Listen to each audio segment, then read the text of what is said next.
It was approximately 12:15 when I entered the Johnson County Community Health Clinic. I was there for an appointment I had set up a few weeks ago. Just a routine checkup. It wasn't a new place for me. I had been there a couple times before.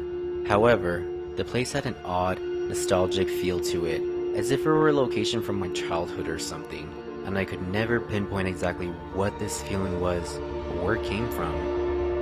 As I walked in, an overwhelming feel of deja vu swept right over me. The hum of flickering fluorescent lights, the white tile flooring, the muted beige paint that colored the walls. I noticed that there was a TV mounted in the corner, a smaller flat screen, that was playing a short PowerPoint slideshow on loop of ads and events that were being held by the clinic.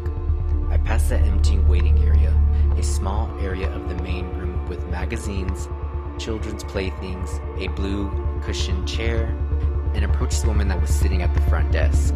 She was sitting in her bluish gray office chair, looking at the spreadsheet on the same Windows XP desktop that they've had since 2008.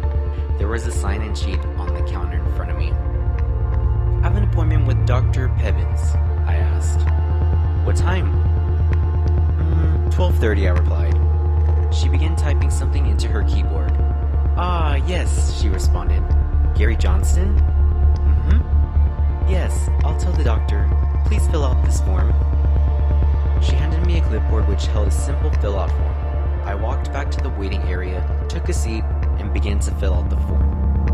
I was about halfway done with filling the information when I slumped back into my chair. I hadn't gotten much sleep the night prior, and I was extremely exhausted. As I slumped back, I noticed something very peculiar. My head never hit the wall. In fact, it felt like it went in. I got up quite frightened and looked at the wall. Nothing. Not a single hole had been made in the wall that was right behind my head. So I reached to touch the wall, and my fingers went directly through it. I reconciled in shock. What the hell was that? I thought as I reached to touch the wall again, only to find my fingers clipped through once more. Then suddenly, I lost my balance, tripped, and fell directly through the wall. I fell face first into some dirty tan carpeting. Upon getting back up, I realized that I was in a completely different room. Well, not really a room per se, more of a set of rooms, all of which connected by openings. The walls were covered in gross tan patterned wallpaper. There was also an overwhelming stretch of moist carpet. I turned back around and tried to put my hand back through the wall, and it wouldn't go through. "Okay, what the fuck?" I muttered. I looked back into the room. There was no windows, no doors, nothing on the walls. Other than that disgusting wallpaper, of course, it was completely empty, aside from a singular plastic blue school chair. At this point, the only thing going through my mind was fear and repeating thought of, "I need to leave," on loop in my head. I started running through the rooms, desperately trying to find an exit, but there was nothing available. There was no freaking exit. Was this my permanent location until I died? No. There had to be a way out. I wasn't just going to be left here, right? Eventually someone would notice that I was gone. But nobody did.